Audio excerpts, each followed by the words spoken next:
Raki, are you on mute? I was on mute. Raki, I think you're in mute. Yeah. Hello. Hello, everyone. Yeah. Hi. Hello. Hi. Thank you so much for joining in. So good afternoon, ladies and gentlemen. Welcome to a virtual edition of the INFOCOM CIO Connect Roundtable, which is being presented by NTT-Netmagic. And the theme for today's roundtable is CIO Bucket List for 2021. And on behalf of INFOCOM and NTT-Netmagic team, I would like to welcome all the CIO participants joining in today. Thank you for taking time out of your busy schedules and joining us. As we all know that 2020 has been the year of major transformations across all spheres of life. And CIOs across organizations have been playing a crucial role in enabling their organizations digitally to survive the challenges that 2020 has thrown our way. Now, as we start to move out of this pandemic situation, the year 2021 will be equally important for CIOs as they will be the drivers of the technological changes. Given this background, the thrust areas in today's discussion are as follows. Top priorities for CIOs in 2021, namely hybrid IT, multi-cloud, role of security, especially cloud security, need for networks, importance of data resiliency, along with other priorities. Then IT roadmap for the second phase of digital transformation, and CIO's role as the changing agent, then driving digital business acceleration and responding to the new digitalized customer. Now, today's agenda, we just wanted to put a little bit of structure. I know we have all joined in together for this roundtable discussion. Now, the session will be moderated by our esteemed chairperson, Mr. Harish Agarwal, sir. He's the managing partner for Kolkata and Bangladesh, Ernst & Young LLP, and he's also the COO of Ernst & Young India Consulting. I welcome you, sir. And we will be having some lead panelists who will be, starting the initial discussions. Mr. Manik Paul, CIO Century Plyboards, then Mr. Jayanta, Bhowmik, CIO Kesoram Industries, Mr. Abhijit Chatterjee, CIO Vikram Solar, Mr. Subhamoy Chakraborti, CIO ABP Private Limited, and Ms. Seema Ambastha, ma'am, Senior Executive Vice President, Head India and Global Sales and Business Development and Solutions Engineering, NTT-Netmagic. I welcome all the lead panelists and the chairperson. And in between the discussion, our esteemed chairperson will be asking questions and asking all of you for your respective insights and perspectives. And now, without any further ado, let me hand over the session to Harish, sir, to take it forward. Over to you, sir. Thank you, Raki. Thanks very much. Good afternoon, everybody. I think, Raki, besides the esteemed panel, we've been joined by about 30 odd respected CIOs in and around Calcutta, and we've also been joined by a few business leaders. Welcome all. And I think while we're going to talk about the theme of the day, I think the one positive thing that I see out of the pandemic is the fact that it's easier for us to all get together and collaborate. I mean, I still miss the in-person INFOCOM, and I'm sure hopefully later this year we will have the in-person INFOCOM again. But this allows us to interact with each other from the comfort of our office or homes or our home offices. So I look forward to interacting. What a year the past year has been. I don't think ever we had discussed the importance of scalability, reliability, security, and agility when it comes to technology, as we realized first with the pandemic, and then especially for us in the eastern part of the country when we got hit by Amphan, because suddenly on one day we didn't have even phone or network connectivity in many parts of the city and the state.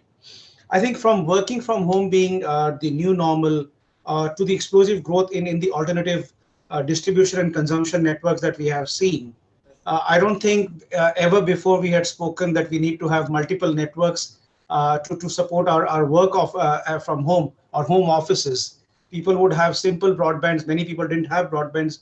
They've had to migrate to that.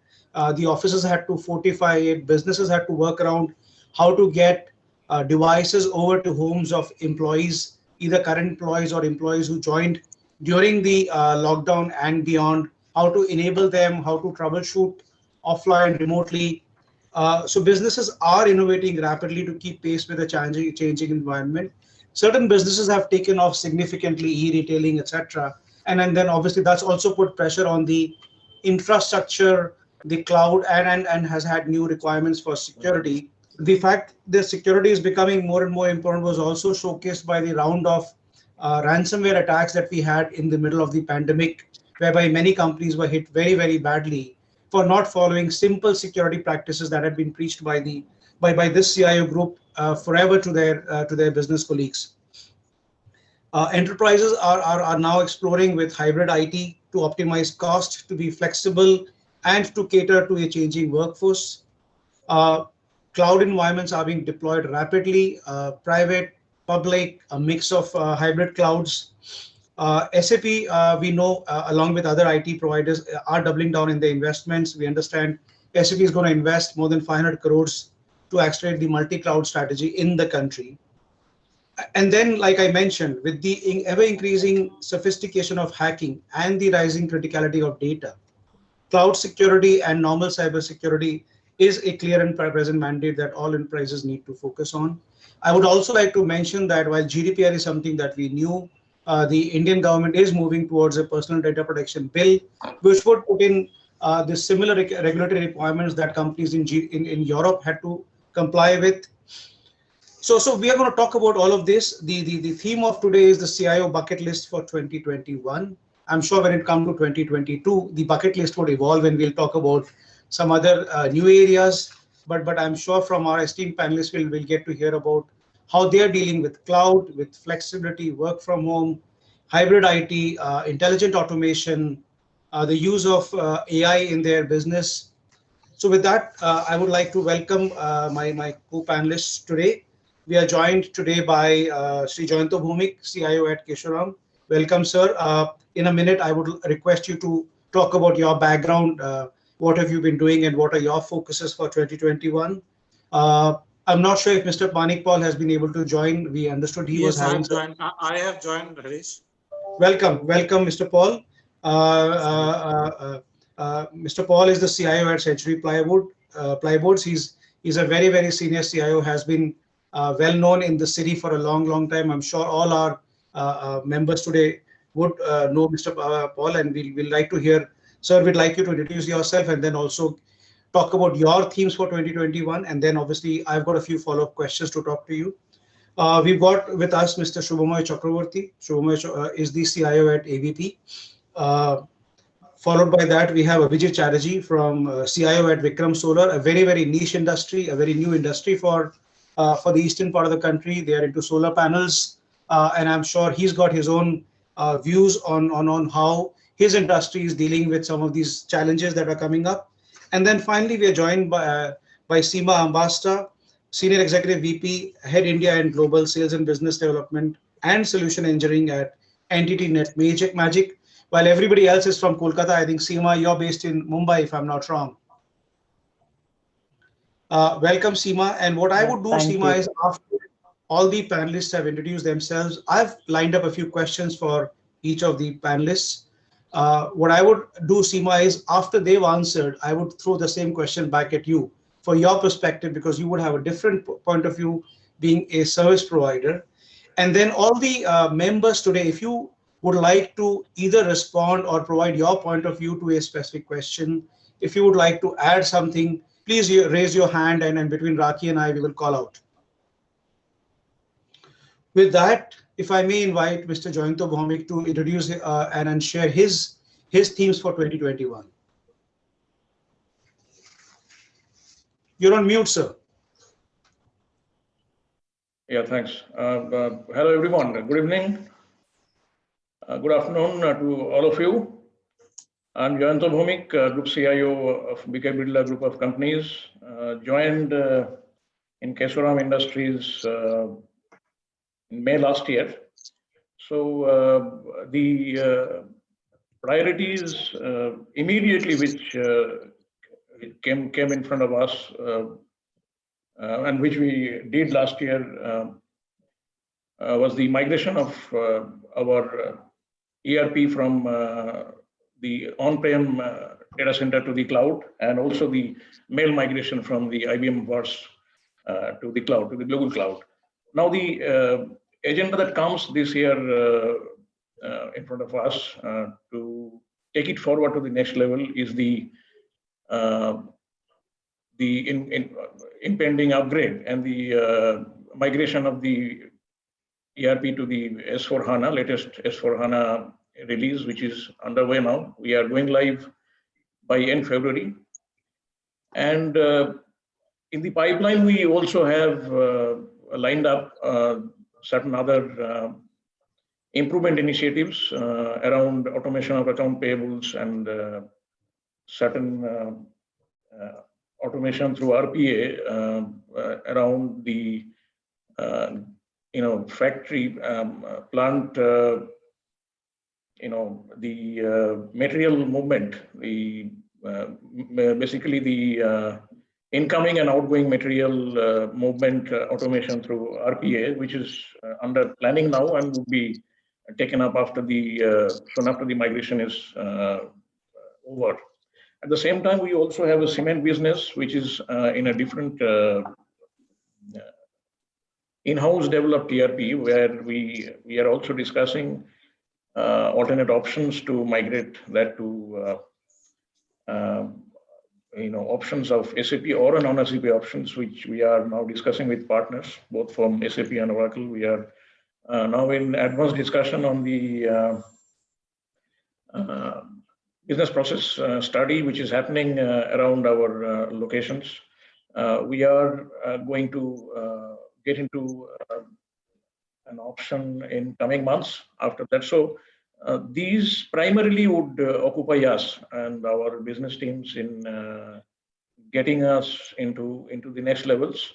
And then comes the integration of all these into decision support system through analytics or the next level, analytic dashboard, which also is another parallel discussion stream which is happening. So these primarily would keep us busy during 21-22 and look forward to a different landscape, maybe a year from now. So that's about a little bit snapshot of what's been going on. Apart from that, infrastructure augmentation and optimization has been going on. Keeping in mind the majority of workforce needing the infrastructure and the resources from offsite, from home, and that also required augmentation for infrastructure, for bandwidth, for security. So these are also going on like any other enterprise. We are also going through the augmentation that are underway. So that's about overall the scenario that we have here. Any questions around this?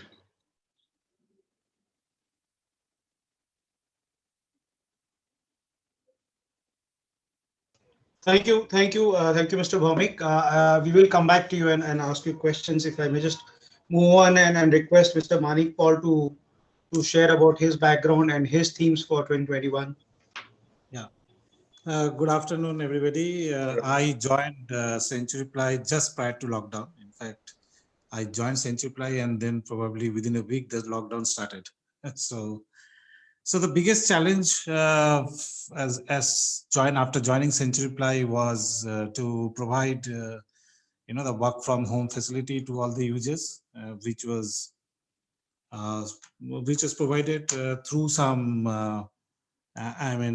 through some SSL VPN and those kind of solutions. But we struggled a bit, and then came into MPAN, and most of our in-house application stopped. Even the users who were working across the country, they were not able to access the applications. So since then, we decided that we will go ahead with the cloud transformation journey, and we are and along with the cloud transformation journey, we decided that, and it's also the management has also decided that they are also going to change. They're going to go more heads up on digitization journey. And so there are several projects which has been taken up on sales transformation, also on automation part. And so we gradually moving all our applications to the cloud, and we've taken up several applications development journey. We developed some Salesforce apps, some app on DDoS app. So there are several apps which has been developed to enhance sales. We have also, we have created a new demand in our market to augment our sales, to catch up our sales, which we have lost in the first quarter of last year. And then in terms of the automation journey, we have also started on RPA of some of our reports, which are manually, been used by the guys in our factory. They are taking huge time for generating costing reports. So those has been now in the process of automation. We have a road layout for our S/4HANA journey, which is going to take us a lot of time next year. So we plan to go live on our new S/4HANA from 1st April 2022. So along with that, so there is a a lot of excitement among all the users also, even the leadership team. They are looking at IT for providing different kind of automations, and which will bring in improving productivity and also improving the efficiency, because CenturyPly as a group has in all about 10,000 employees. A company is about 2,500 crore company is about 10,000 employees, and also company is also expanding. So we are setting up a new MDF plant somewhere in Hyderabad. So with the growth of the company, we decided that the automation is something which is key for us to deliver productivity and efficiency. And digitization is something which the leadership is also driving. So with all these things, we are also expecting a huge work in terms of the network security as the applications are moved to the cloud. We have also prepared complete data security policies, and we are slowly implementing those security initiatives across the organizations. So I think with all this digitization journey, the S/4HANA implementation, the automation, RPA, and we probably will do some IoT kind of job also. So this will keep us busy for 2021 and 22. So that theme for post COVID-19 is a journey on cloud transformation and digitization. Wow, talk about baptism by fire. You joined a week before the pandemic, and then you've been busy with so many things. I'm sure it's been an interesting journey so far, and then we look forward to hearing more of it as in the remaining 1 hour. If I move on to Abhijit, if I may call on you, you're looking very dapper with your jacket and your cravat. Abhijit, if you would like to share your thoughts, your bucket list, your themes for the year. You're on mute. Sorry for that. Hi, good afternoon, everyone. Thanks, Harish, for the compliment. I've been with Vikram Solar now just about a year. I completed just about a year at Vikram Solar. So we are one of the top 3 leading solar manufacturing companies in India. I think the concept of pandemic impact sort of resonates and will resonate across all the people present in this platform. So I think I will not reiterate the obvious. I think every one of us has faced challenges, and the time to respond to these challenges was fairly short. So we had to get our workforces mobile and be ready to WFH mode. So I think we have all faced the challenges. But what's more important is that the impact of the pandemic, I think, has a far-reaching implications when I at least look into IT. I'll first touch upon some of the things which I'm seeing. I'm seeing awareness of cloud adoption rapidly increasing within various organizations or industries. Probably those people who are a little resistive to the change, I think they are adapting because I think people were left with no choice. So that's one of the changes which I'm seeing. Another word which is gaining traction is digital maturity. Now it varies from organization to organization based on the maturity, adoption skills, etc. But I think that is also building a lot of traction. Specifically, as I said, cloud is one of the key words, I think, which is now in everyone's mind, whether moving your workload, production workload, or some kind of a workload that you have. So I think those touch points are there. The other touch points, which is very, very critical again, which was always omnipresent, but never really got that attention, was security. Security, a lot of companies I've seen sees as an additional investment on a, non-productive, non-value-added investment in many organizations. And they do a very base layer of security adoption. So I think that concept is changing because suddenly you were exposed, your data was exposed, your people were exposed. So you had no other option to, other than to adopt. And that saw a lot of different type of solutions, remote workforce, remote enablement kind of a solutions, which were trying very hard, but they were not really penetrating the market. I think there were rapid growth within these organizations. And obviously, in terms of telephony, we saw a tremendous amount of growth in for example, the application that we are currently using. Microsoft, Google, they all made multiple changes in Teams, made it more collaborative. So collaboration is another thing, remote collaboration, another thing which gained a lot of traction. So these were some of the things which we have seen, and I think that will sort of span across the organizations and the people who are present in the forum. Now in 2021, as far as Vikram Solar is concerned, likewise to what Manik has said, we actually are putting up a plant in Chennai as well, which is a new plant which is coming up that will enhance. And obviously, taking a risk in this kind of a market, I mean, you need to have that visibility and the foresight that how things and the businesses needs to change, needs to adapt. Vikram Solar in general is heavily invested in technology. We literally have different types of technology, the company has actually invested on, and we are leveraging. So I think one of the things which is changing, which I see from at a promoter level, is asking IT for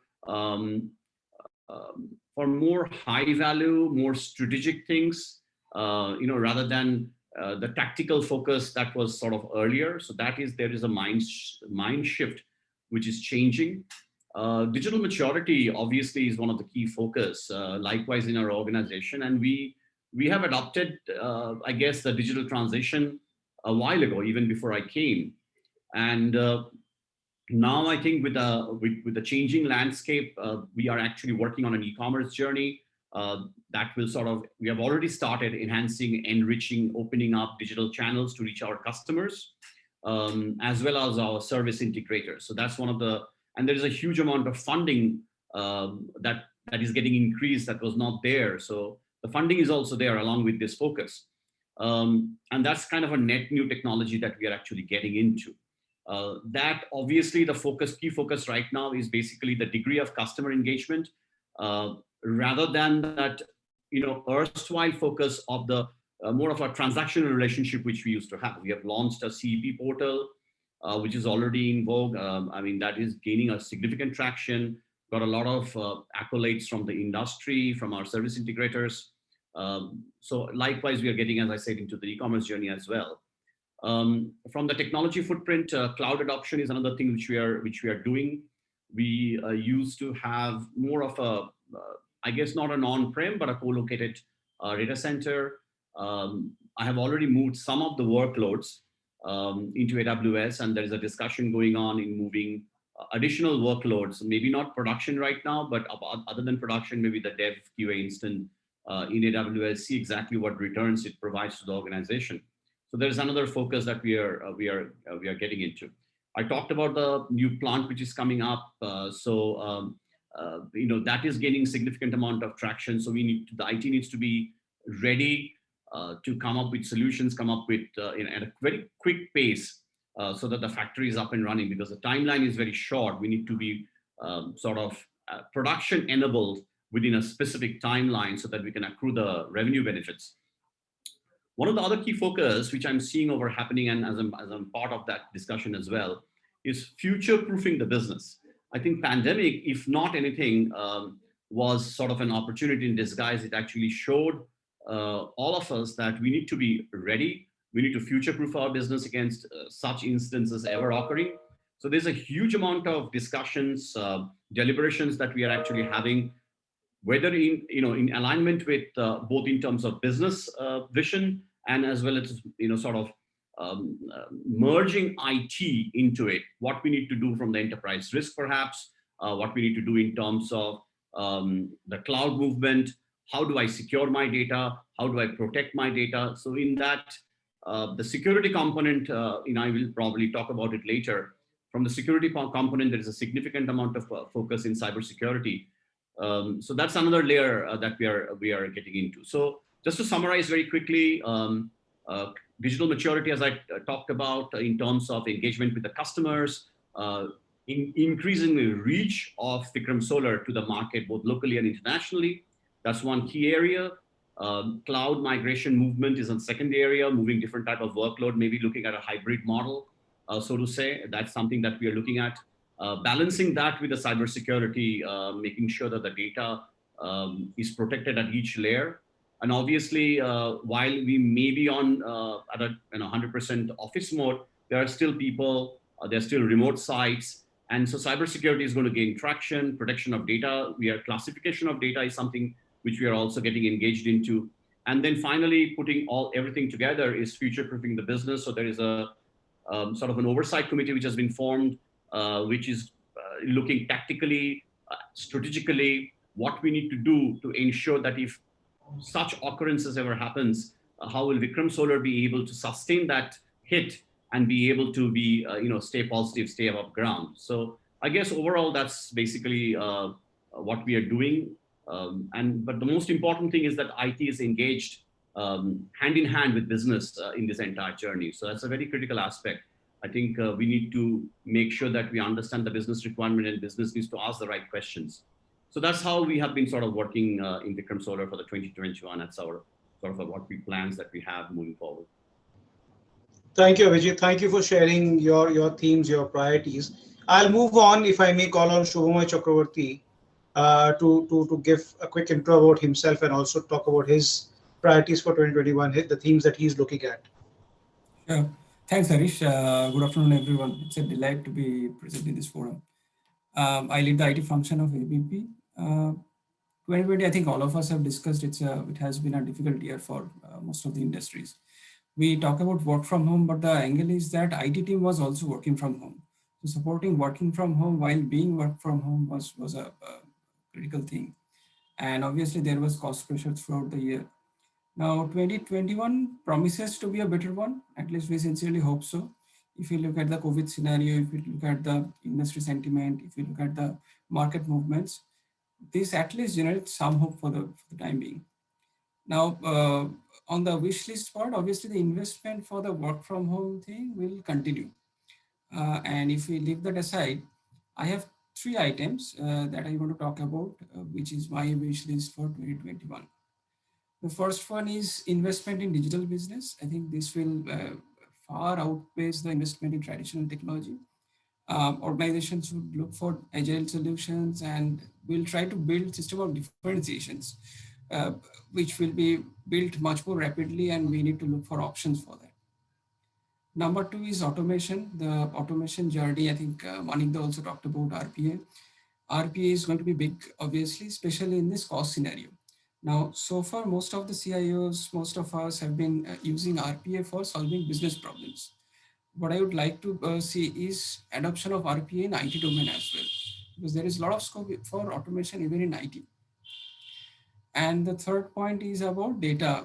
I think the organizations will look to harness the power of data in a bigger way. And for that, what we need is affordable storage and compute. And here, I think the cloud players will play a major role, because building analytics ready infrastructure in internal data center is going to be cost heavy. So for that, we'll look towards the cloud vendors and we'll look for solutions there. So these are my three wish list items: digital transformation, automation, and data. Harish, over to you. Thank you, Subhamoy. Thanks very much. I think we've really gotten the perspective of four CIOs from different industries, and if I may just call on Seema. We've been saving our Seema for the last. Seema, if you could share your priorities and also what are you seeing, priorities for CIOs around the country, around the world. Yes, not so much around the world, but definitely around the country. Thank you, Harish, for the opportunity. Good afternoon to all of you. I hope everybody can hear me well. So a couple of things, right? My priorities are not very important. I think what is important is to see what really demands, what is the business demand now and how we respond to that change, right? So I heard all of them. I think there were some common threads around all of them. Everybody talked about hybrid cloud adoption. All of them talked about agility and ease of use. Security was one thread that was very common running across all the CIOs. So we are focusing on 2-3 things to make the adoption of hybrid cloud easy and a reality, right? So as you start adopting more and more clouds and turn towards a more agile platform, which is easy actually to do, and it's easy to consume it that way, your whole dynamics around management and security becomes more complex and more difficult. So we are highly focused on making that simpler and easier.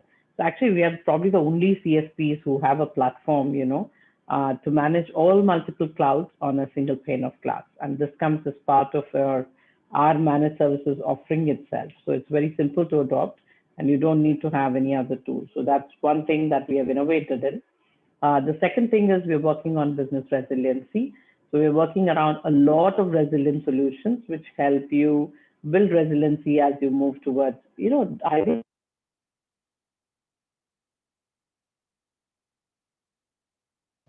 Seema, unfortunately, we've lost your voice. The audio, we can't hear you. Really? Can you hear me? Yeah, we can hear you, but for the last 10 seconds, we missed you. I don't know if it blipped. I'm at the office actually, just to avoid this kind of stuff. Okay. So that's another area of resiliency. And okay. Your AirPods are playing up. It happens to me also. Just give me a sec. Yeah. Is this any better? Much better. Yes. Thank you. Yeah. So I switched over to my computer, the most reliable speaker system we have. Okay. The third thing, one is data resiliency, security. The third is the security. On security, we are actually defining a much more abstracted layer for you to define unified security across your on-prem and cloud. I think that is one thing that's very important when you go to data privacy and security, to define and make it highly easily consumable. So 3 things. One, management using a single pane of glass and making it easy by having an innovation around it. Number 2, a lot of focus and solutions around resiliency. And number 3 is we are working on, or rather we have certified teams, frameworks that help you define a unified security across your hybrid cloud systems, which is both concerning your on-prem and also the clouds, which can be any of these clouds, right? So these are primarily the 3 things which really as a CSP we can contribute. The other areas of focus will also continue to be AI, ML, and analytics, but that'll happen as they evolve, right? So broadly, I believe this again resonates with the rest of them because all the CIOs did talk about this as one of their key priority areas. So thank you very much for the opportunity and I look forward to hearing more. Thank you, Seema. Thanks very much. Thank you, my co-panelists. I think we've really set the context. I'll move on with maybe a question each for each of the panelists. I'm keeping an eye on the clock here too. My first question would be to Mr. Jayanta Bhowmik, CIO, BK Birla Group. Sir, what's your perspective as CIO on any enterprise's need to modernize to either a hybrid IT or to a multi-cloud environment, and how are you dealing with it personally? See, this is a question moving around with all of us individually or in a forum whenever we discuss. Today, we are coming from a legacy background where there has been a lot of on-prem legacy infrastructure, data centers, server rooms, where probably you pick up the easy thing, which is ERP, and there are a lot of framework and approaches available to get into the latest platform, migrate and go to a cloud. And there are fortunately a lot of options available. Partners are equipped. A lot of experiences have been gathered in the whole ecosystem. But there are also secondary applications, and there are portals here and there. So we've got to have a hybrid system for some time now. So in our case, we have, as I said, we have migrated our SAP for two of our businesses, Birla Tyre and Rayon, into the AWS cloud. But still we have on-prem applications running. So we have got to manage in this hybrid situation. And going forward, we would also need to think about, as we are planning to migrate our cement business ERP to. So there is also a cloud situation coming. And considering that all these businesses are operating in very different environments, not everybody may get into a single cloud environment. So we would have a multi-cloud environment coming for all of us. So not only for the various features being offered, but also where the division has some data centers in certain metro, and probably we would go for a cloud option where they are present in another metro. Maybe the multiple zones are there in another metro. So multi-cloud situation is there, going to be there for all of us, and we need to learn how to coexist in the multi-cloud environment. We have got to find a multi-cloud dashboard, management dashboard for managing the consumption cost and other monitoring and all those controls in our hand, particularly the audit, compliance, and security. So these are going to stay, but the questions which revolve around our mind, around the possibility in any multi-cloud environment, there could be a possibility of cloud migration in between the clouds. So there we have certain, as you say, blind areas, because for some reason we still don't have a common framework around cloud architecture. So we do have our own apprehension around migration, data mobility between the cloud, and how do you come out of one cloud and go to the other smoothly, because of the problems of not having a common framework. So those are the situations we have got to stay with for a few years now, until we have a situation where there would be a cloud standard, there would be an IEEE kind of equivalent in cloud. Look forward to that, but until then, we've got to live with it and learn to exist and coexist. That's what is the situation that I see in cloud for us. Well, I think, if I may add there, I think in a few years, cloud has gone from being a novelty to being something that you cannot do without. You have to get it. And also, I think the connectivity has improved. the bandwidth prices have fallen, so it's really become much better. And security also is, I think, easier to handle when you're in a cloud environment. So I think things are coming together. Yeah, that got us into a situation where we are very much dependent on bandwidth now. So, a sudden unavailability of bandwidth would get us into a fix where we would have still been able to work in an on-prem environment. We would not be able to work now. Yeah, I agree, and I think that also obviously underlines the need for having resiliency. Correct. But Amphan kind of thing even vanishes that resiliency suddenly for days together. Yeah. Okay, thank you, Mr. Bhowmik. I'll move on to Mr. Paul. And what I will do is, I know if anybody in the audience wants to chime in, let me go through one round of questions with the panelists, and then maybe we'll open up.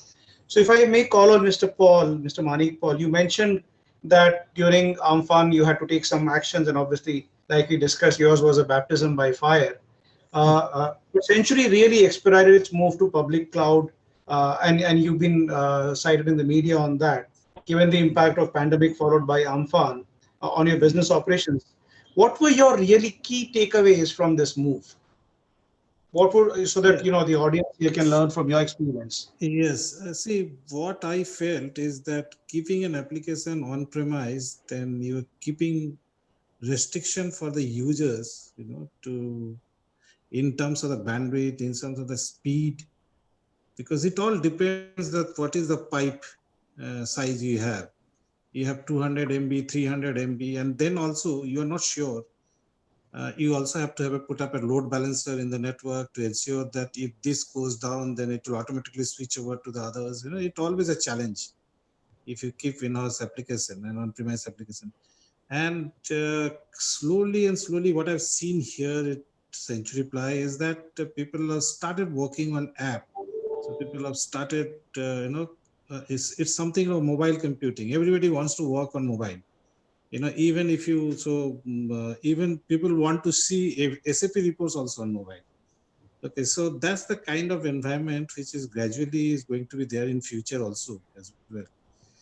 And other thing which I also is that it is not only one application, there'll be multiple applications. You are talking about AI, ML, IoT and everything. So there will be one core system, but there will be several other ecosystems around your core system, which will be, talking to each other.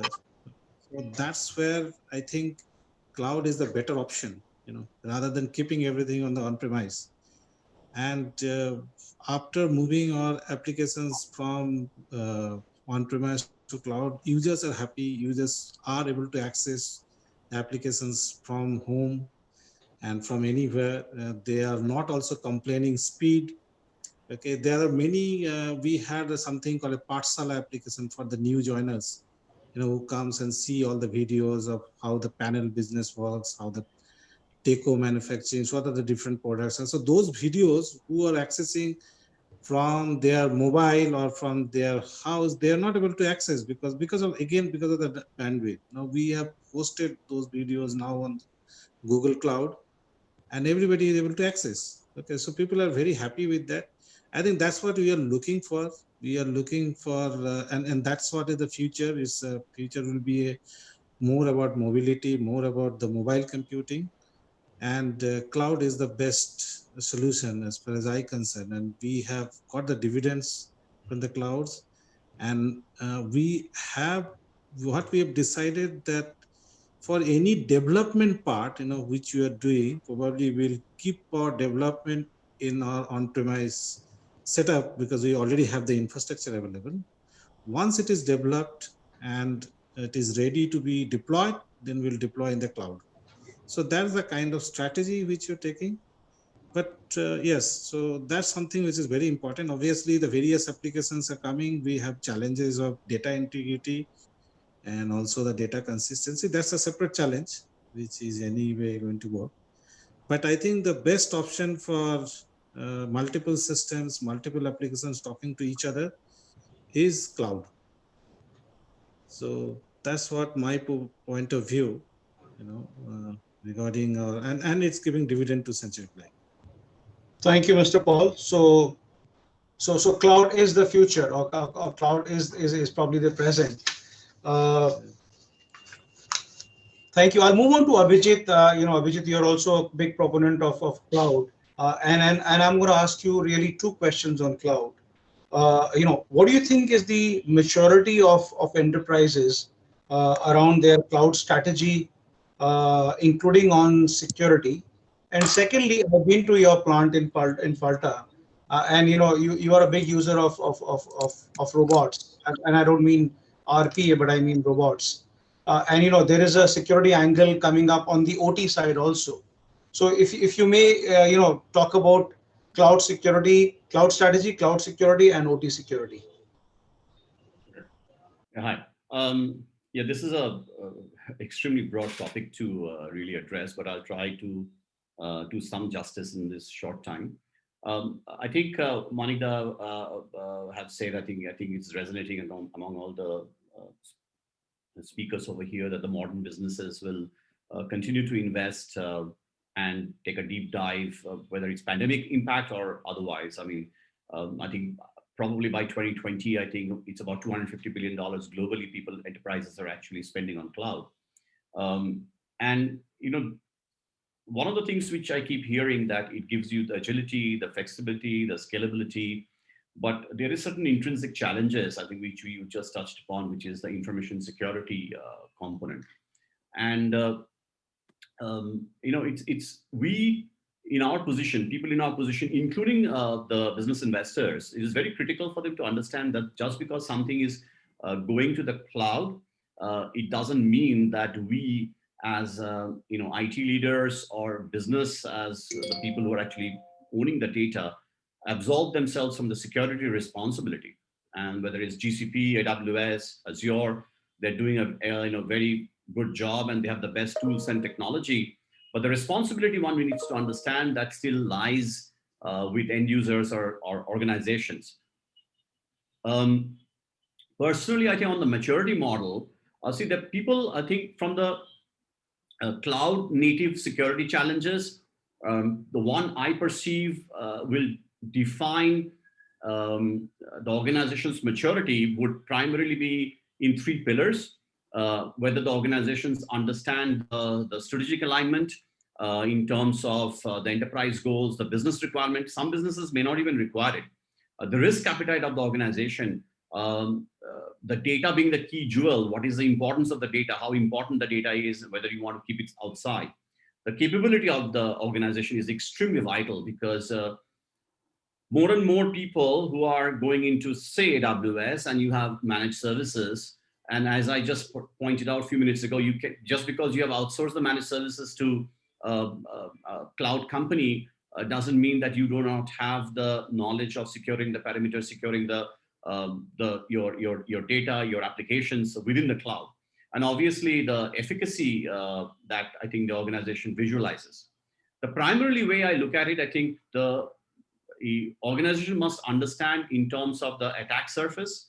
There are a lot of cloud service providers, and I am talked about only three I named about, not that I'm promoting them or otherwise, but there are other companies, and many other companies for that matter, and the ingress ports needs to be heavily protected, because that's sort of an open gateway and people are exploiting it. Even in AWS, you have heard of instances which are happening.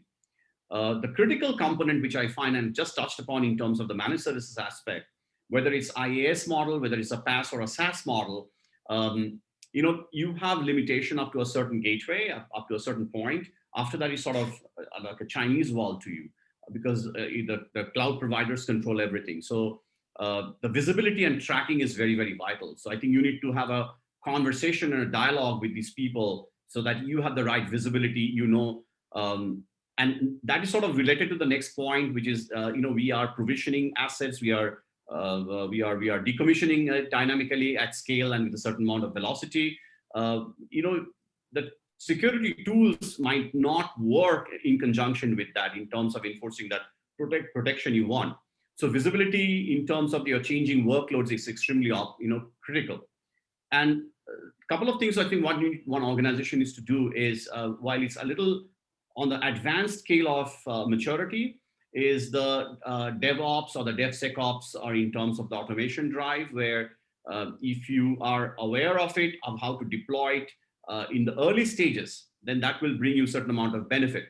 And obviously, some of the common things I think the company needs to understand, work on, things which you do in your on-prem things in terms of granular privilege, in terms of your key management, accesses, the levels of access, those things does get translated into the cloud. So you need to manage that effectively. And that's where the efficacy component comes in.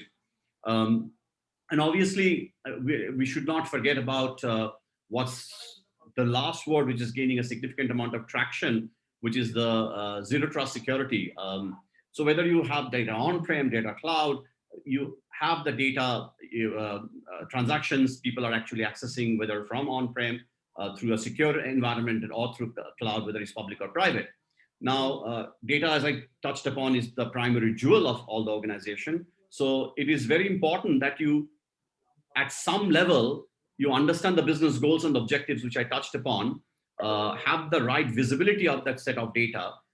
And I am going a little overboard with this, but very few companies actually do data classification.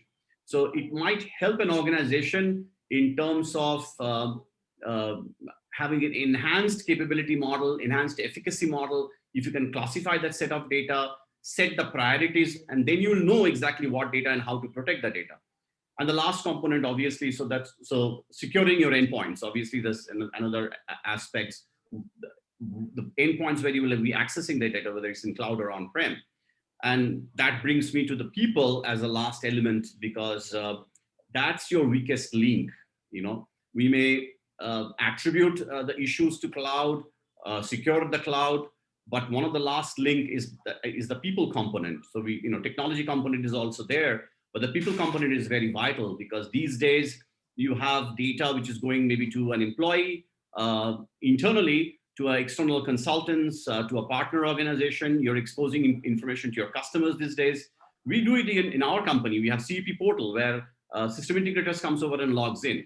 What kind of data, whether other people are getting to see that warranty data or the customer data. So how do I protect that particular data? What kind of granular level of access I define for that?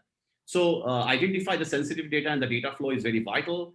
Identify the people and the groups based on the attributes, the identity matrix that you have within the organization. And that's where he touched upon the first point. And obviously, continuously monitoring. So again, that's the reason I said in the beginning, the strategic alignment, the capability within your organization, and the efficacy of your organization. These are the three most ingredients which will define the cloud journey and how one would sort of go about it.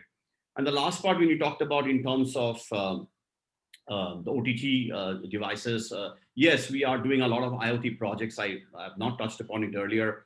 We have just floated a project on the SCADA automation, or the SCADA PLC data converging in a central sort of a NOC. So there's a lot of IoT projects which are going on, and that's a completely different discussion, I would say. Right now, the Falda factory, we are doing on-prem data collection, on-prem data analytics from the IoT sensor. So it's really not going outside.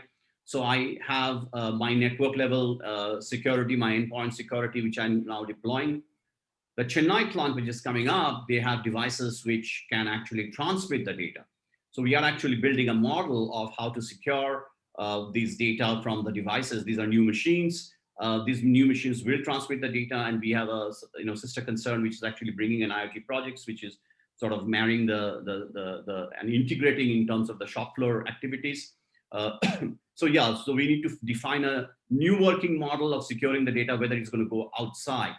So it's a critical focus which is required to understand whether you're moving your workload into AWS or GCP or Azure, what kind of security that they are actually providing, what addition, because the basic layer people are very happy with, but you need to go take a deep dive. You need to see exactly what are the different layers, where you need to segregate the data, how you need to segregate it. And that same goes with IoT data, how the IoT data is going to move.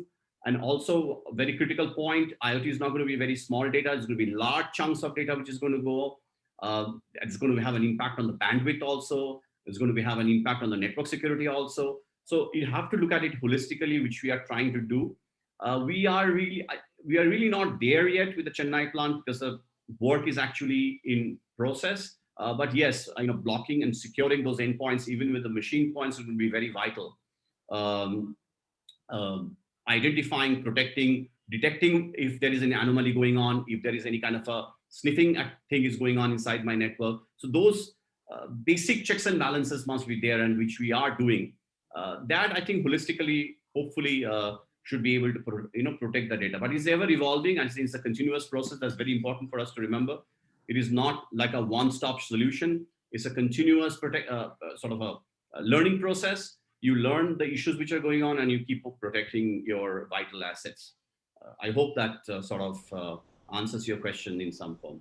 I think you've got quite a handful of a task in your hand, Abhijit. All the best in the journey that you're doing. I mean, all the CIOs, I think all the things that I'm hearing, all their themes, it's quite a handful. I'll move on quickly. If I may call on Subhamoy Chakraborti, in a way, I think our host. And one of the industries that has been really, really impacted by the rapid movement towards digital.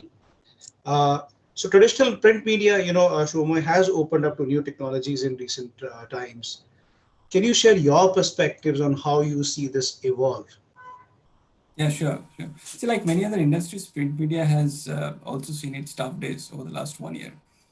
And now we are going to come out of the woods possibly. However, the innovation agenda has been a key thing in our journey, and it has helped us in many ways. I would share two examples where traditional media house like ABP has built digital business models. The first one is called Admission Tree. It's about school admissions. Now, print media has been working with schools extensively for the years. This initiative is about school admissions where a digital portal has been built in, integrated with the school management systems, where parents can come in and go through the entire admission process online. So what it helps is hundreds of schools have now moved their entire admission process onto this platform, and the parents now need not go out in to the schools and do the actual form filling part. So this is where media like ABP has gone out of its way and built something for the school community. The second example that I will talk about is Ananda Publishers. Ananda Publishers is pretty well known for most of the Bengalis because it's one of the largest publisher of Bengali books and topical books. We have launched an e-commerce platform pretty recently, just before Durga Puja. And here we are not only selling physical books, we have also converted many popular titles into ebooks, where the readers can come in, buy the ebooks and read in the Ananda app itself.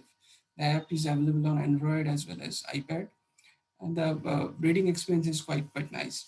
So I would leave it that I mean, though media is seen as an old house and how traditional it is, it's also going out of its way in building some digital native, cloud native platforms to reach out to the readers. Thank you, Subhamoy. I'll quickly move on to Seema. Seema, you've heard from the CIOs. What's your, like we discussed, what's your take on what we've heard so far, and what are you hearing elsewhere?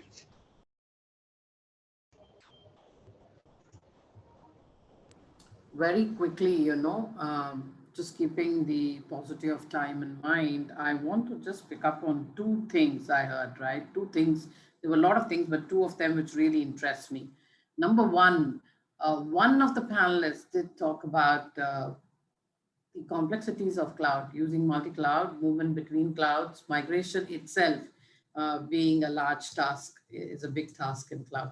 So one thing I want to emphasize, I've been telling this to CIS for a very long time, is to look at modernization, right? App modernization is one of the very important aspects of adoption of cloud, adoption of multi-cloud. And if you look at your own app and do a lift shift, you're bound to have these issues, and this is not going to go away, right? So it's an important aspect is to look at modernization and look at modernization with the degree of detail that you need to have.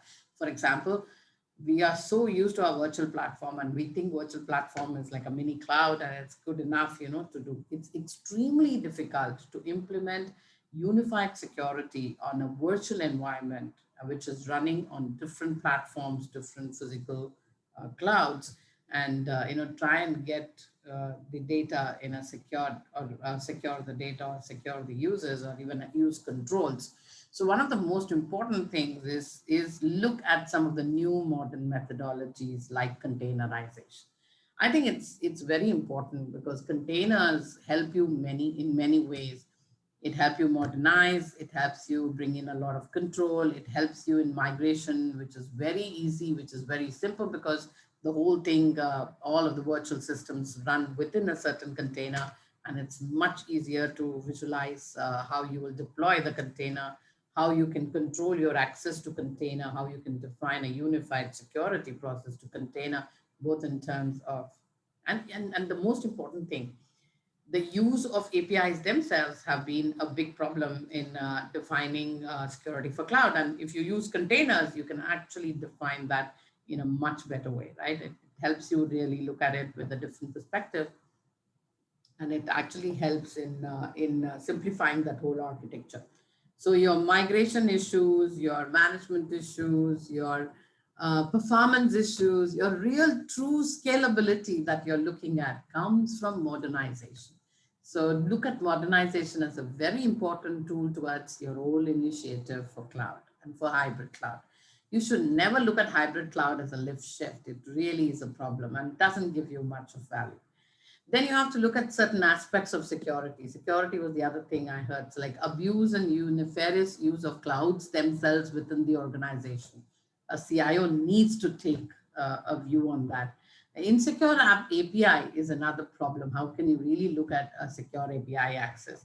And you have malicious insiders, so there is a protection that you need to really build from a malicious insider's point of view. Then there are also shared technology vulnerabilities are very important to identify in multi-cloud environments right in the beginning and not wait for these things to show up later. A lot of traffic hijacking is another important aspect of multi-cloud, which we overlook many times. And if you're looking at hybrid cloud, you need to really find a way to track these and handle these kind of stuff, right? So a risk profiling for a company in terms of adoption of multi-cloud is one of very, it's a strategic call that an organization takes. So my take is this, right? One is modernization. Two is a very holistic view to security and not broadly security. I'll tell you what, just for the CIO's sake, right? Don't record this, but I'm just letting. See, for a CSP, it is just a contractual damage. And for you, it is a collateral damage. So you must have a much better view into how you control, how you implement your control systems, checks, governance, compliance, and security as a whole.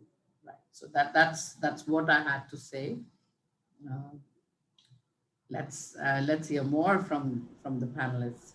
Thank you, Harish. Thank you, Seema. I think we got some very good inputs from the 5 panelists. I know that the other esteemed CIOs who are in the meeting would like to share some of their thoughts to the topics that we've been discussing. If I may, start calling out one by one. If I may first call out Mr. Kaushik Chakraborti, head IT at Western Group, to share his perspective on the topic being discussed today.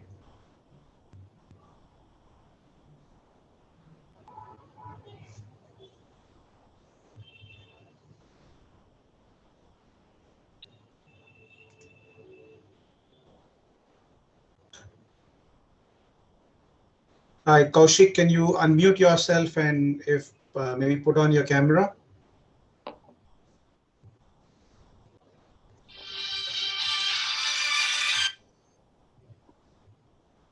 Kaushik, can you hear us? Not quite, I guess. If you can unmute yourself. No, maybe we'll move on and we'll come back to Kaushik. Is there somebody else who would like to share their thoughts? Hi, Harish. This is Rupen. I'm from Hi, Rupen. Financial. So if I may I just wanted to add, like, Arohan, we are a microfinance company, and we were like somewhat lucky. Just before the lockdown, we had migrated some of our applications like CRM application to the cloud, contact center to the cloud. So our entire CRM team was able to Is stay it audible connected with the customers. Yeah, I can. Can you hear me?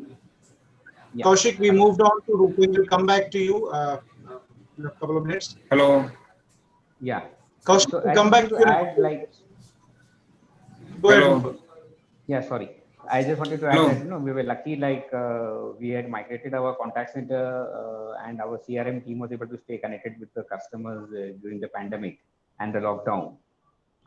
One aspect of security which everybody was focusing on, I wanted to know more about, was zero trust architecture. Like, because especially after these recent attacks, cyber attacks that have taken place, and everybody is working from home, can we not move, to a zero trust framework where our applications credential more important than credential? I think everything is treated as, not trustworthy, and only based on what access is to be given out, we can control it using any third-party services.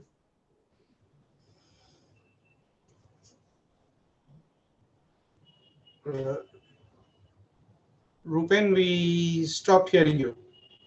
Yeah, so I was saying that one thing I wanted to hear more about was moving, our applications which are already on the cloud to a zero trust architecture, using some service like Zscaler or some other services, which can allow us to secure our web applications which are there. And I think Seema was talking about API vulnerabilities. So we have a lot of APIs that are talking to our applications on the cloud. We have a multi-cloud environment. We are hosted on AWS, we are hosted on ControlS also, and we have these APIs that are talking to one another. So if you move these things to a zero trust architecture, won't it be better? Seema, if I may request you to take on this question, I think you are the resident expert here. Not so much, but yes, Rupen, very pertinent. I think you put a really nice, you move a lot of your functions from in-house to cloud, and you do have, I've seen, whether it's banking or microfinance, there is a lot of hodgepodge communication that happens between the system. It has to, because every system needs to talk to another system to be most consistent, and everything is hooked by API. Absolutely right. It's very important to look at two things, right? One is a SOAR-like architecture that will help you orchestrate the whole thing and monitor better. That's one part. And that also should bring about synergy between your on-prem and what you have on the cloud. So that's one part. The second part is very much on zero trust. You have to work on a zero trust architecture itself.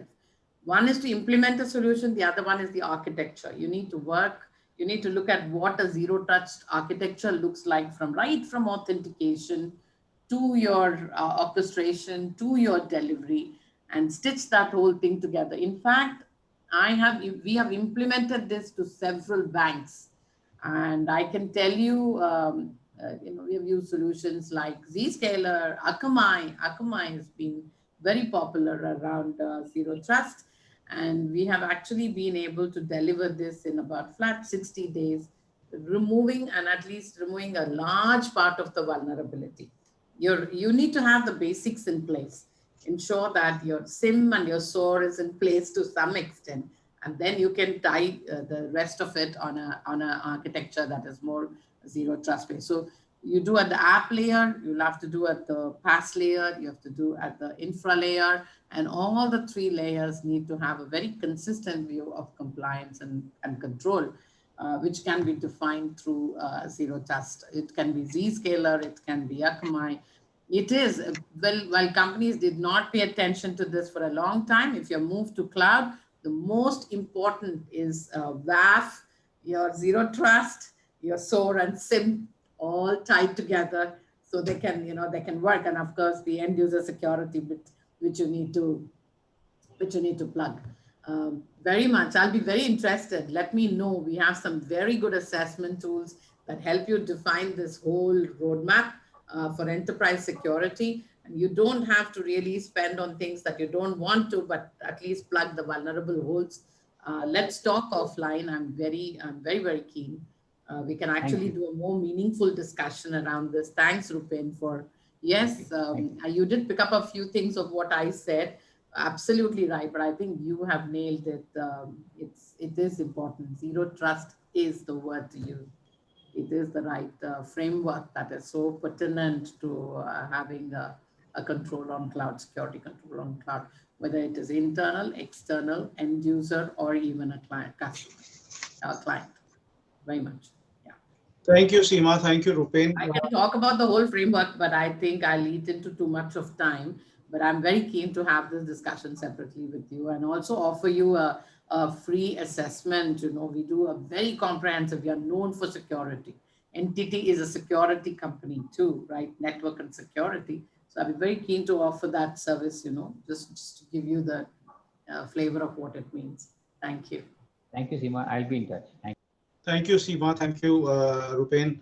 Kaushik, are you able to hear us now? Yes, I can. Fantastic.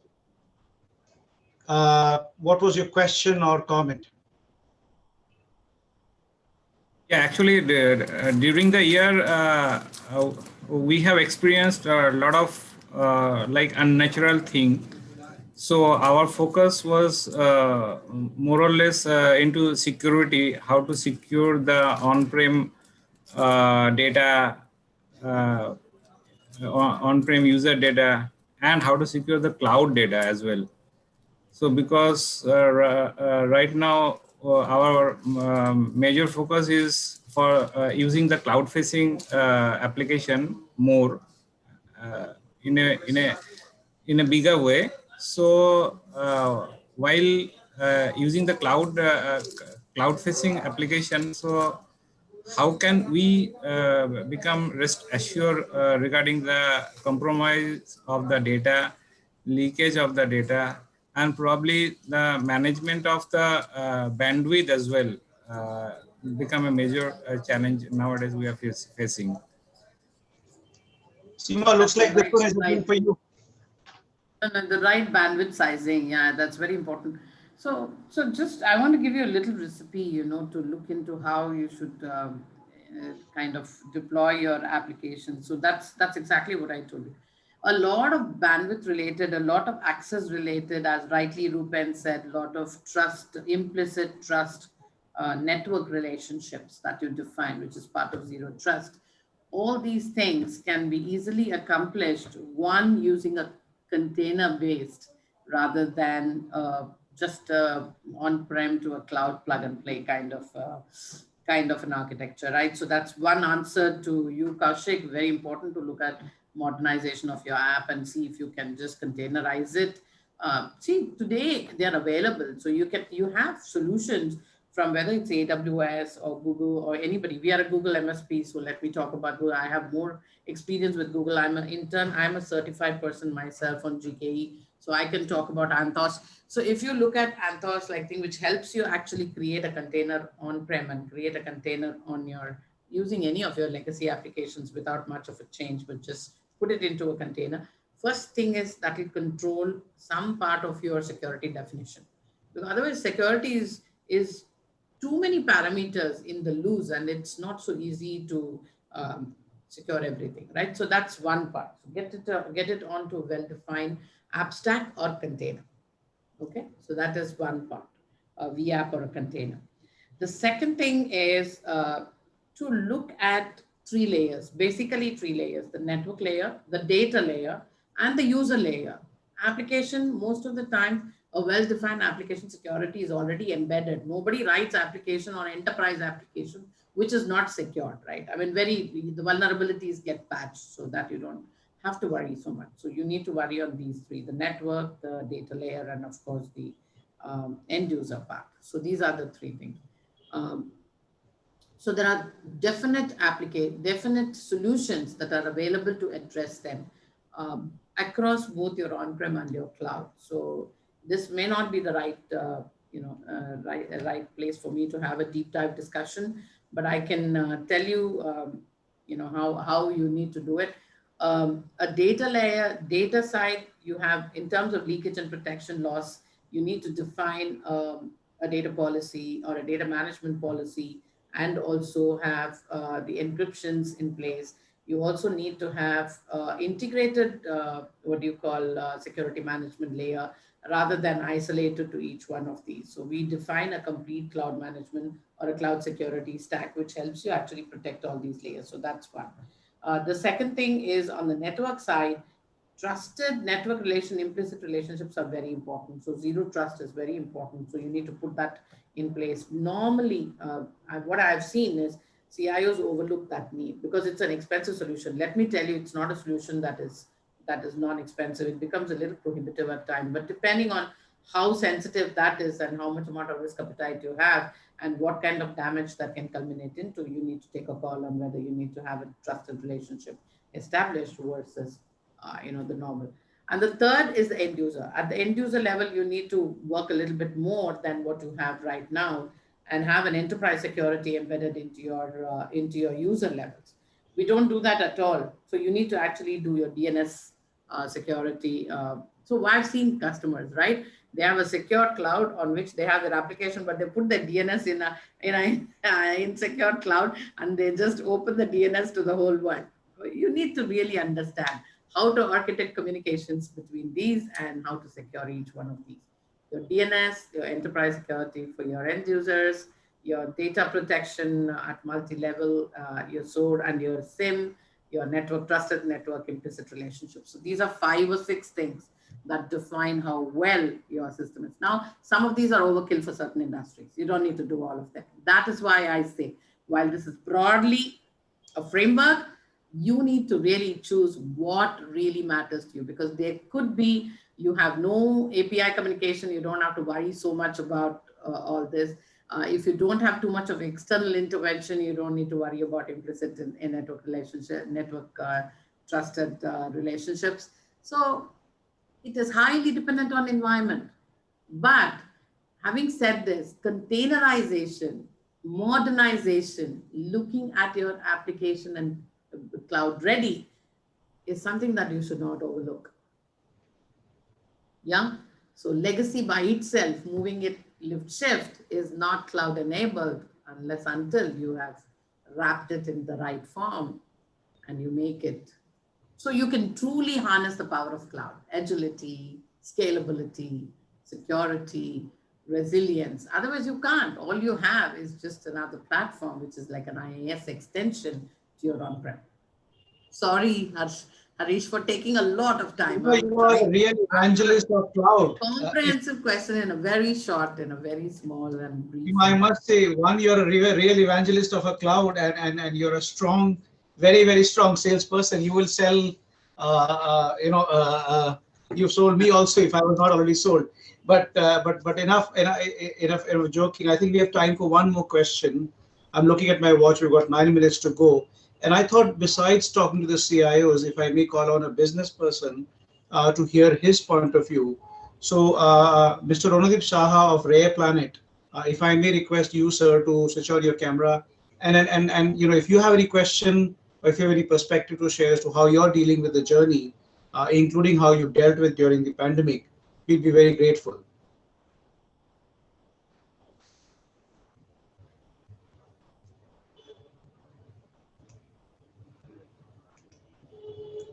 Mr. Saha, are you on?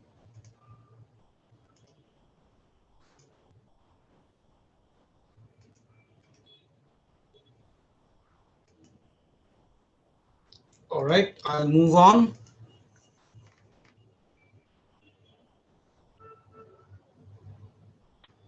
Mr. Pradipta Mohan Singh, AGM IT Odisha Hydropower Corporation.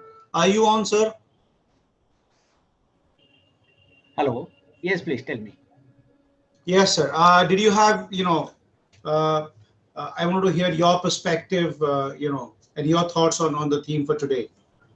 Yeah, actually, due to this COVID pandemic, actually, we are facing lots of problem. And last year already, we have placed the order for implementation of ERP along with the implementation of document management systems, and also application and migration of ERP. And we are planning go further SAP S4 HANA, but due to this pandemic situation, Actually, we have kept this for the ambience, and since it is a generation company, and we are controlled by government, and also we have the Odisha Electricity Regulatory Commission is also there. I mean, whatever the paisa we have investment, we have to justify it in the regulatory commission.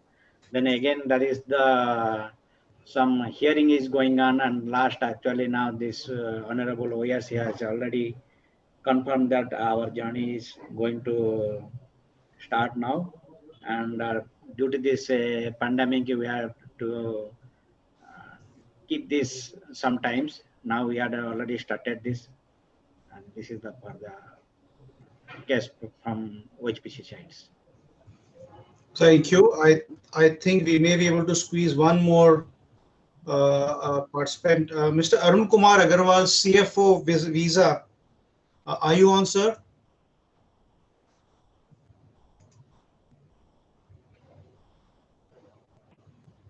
If I may request you to switch on your camera and unmute yourself. Arun Kumar Agarwal. Okay, I'll move on. Mr. S.K. Rudra, GM and Head IT, Titagarh Wagon Limited.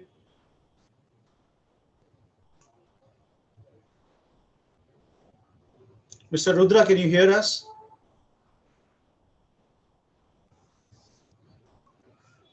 Okay. Mr. Biswajit Basu, CTO Rise Group. Are you on, sir?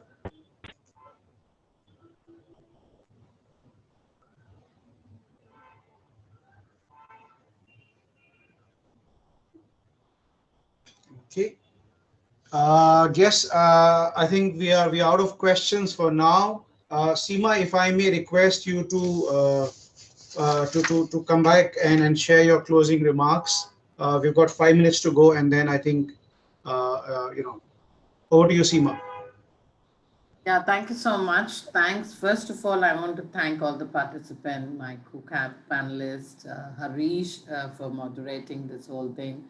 Of course, ABP for all the support, Raki and the whole team. So thank you very much. Very indebted. Secondly, the takeaways are pretty much well defined in this. For me, at least, I did see multi-cloud, hybrid cloud.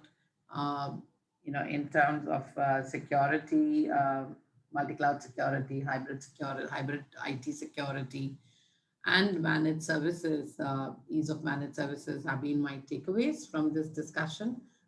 So I definitely thank the panelists for bringing it to light. That's one. And secondly, the challenges with HANA and very large HANA implementations on multi-cloud. So that's something that's very dear to me. And I'll be very happy to have individual discussions with the CIOs. Harish, thank you very much for all the insights, for inciting the insights. And, I look forward to working with them, and Rupain and a few others. I definitely will connect personally. I'm Seema Ambastha at netmagicsolutions.com. I'll be very happy to get an email and let's talk. And it doesn't cost much. I'm more of a technologist than a salesperson. Harish called me a salesperson. Of course, I had sales. I had the business portion, but by design, I'm a solution engineer for 30 years, so I can't throw that away. I still head solutions team, engineering team. So I'll be very happy to at least learn from you in terms of real world experience, which will help us, design and be more innovative in terms of our products and services. So thank you very much. I would like to thank all of them for their time they've invested in this, and thanks to Harish personally for all facilitating this. Thank you. Thank you everyone for joining in. Thank you, Seema ma'am. Thank you, Harish sir.